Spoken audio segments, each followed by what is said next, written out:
ये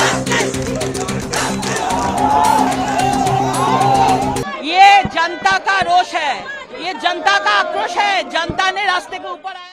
कोलकाता के RG Kar medical college में हुए इंसिडेंट्स ने पूरे देश के कॉन्शियंस पर हमला किया है। सभी लोग सकते में हैं और हैरान हैं कि इंडिया में इतना बड़ा सिक्योरिटी फेलियर कैसे हो सकता है और क्या गारंटी है डॉक्टर्स की सेफ्टी की या किसी अन्य व्यक्ति की सेफ्टी की आज की इस सोसाइटी में। However, at the same time, हमें ये भी पता चला है कि जो अक्यूज्ड है, जो प्राइमरी अक्यूज्ड है, उसका पॉलीग्राफ टेस्ट किया गया। पॉलीग्राफ टेस्ट में उसने एडमिट किया कि उसने मेडिकल कॉलेज आते समय किसी अन्य लड़की को भी मोलेस्ट किया था और उसके बाद भी सारी ही चीज़ें जो घटनाक्रम था उसने जा करके एडमिट किया। पर क्या इस एडमिशन की कोई वैल्यू है? क्या कोर्ट इस एडमिशन को सीरियसली लेगा? क्या इसके बेसिस पर उस व्यक्ति को कन्विक्ट किया जा सकता है? आइए जानते हैं।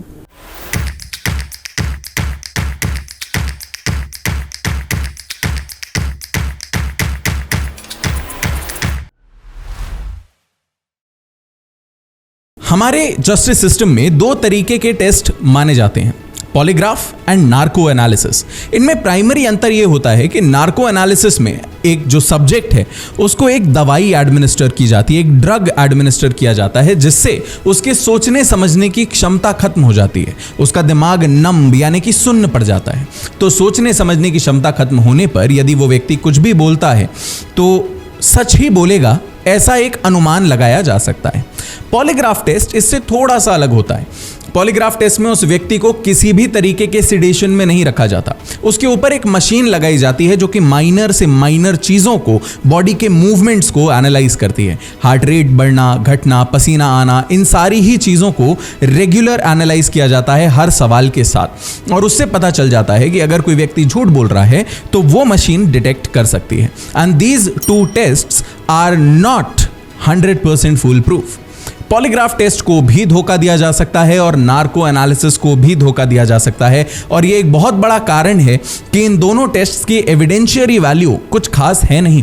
इनफैक्ट इस टेस्ट को पहली बार इस्तेमाल 2002 में किया गया था। उसके बाद कई मामलों में इन टेस्ट्स ने अहम भूमिका निभाई, जैसे Talwar case, Hathras case, sister Abhaya case और अभी R G Kar medical college case.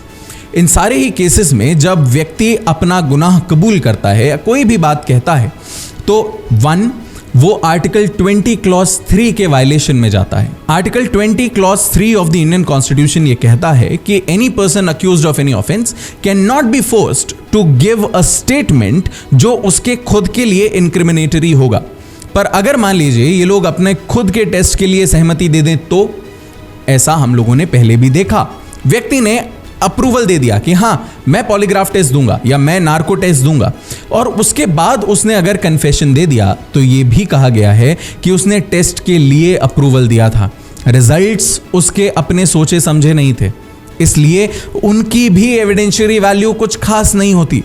कहने का मतलब इनको आप कन्फेशन के तौर पे कंसिडर नहीं कर सकते, लेकिन अगर इनके स्टेटमेंट से कोई भी डिस्कवरी होती है तो section 27 of the Indian evidence act comes into play.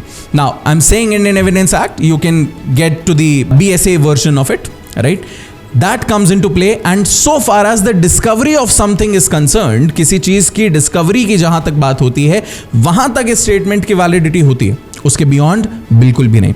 तो अभी इस केस में क्या होगा? इस केस में यह होगा कि जो भी बातें कही गई हैं उससे अगर कोई भी नया तथ्य डिस्कवर होता है तो वो रेलेवेंट है, पर अगर इसमें इस व्यक्ति ने कन्फेशन दिया है तो उस कन्फेशन की वैल्यू है 0।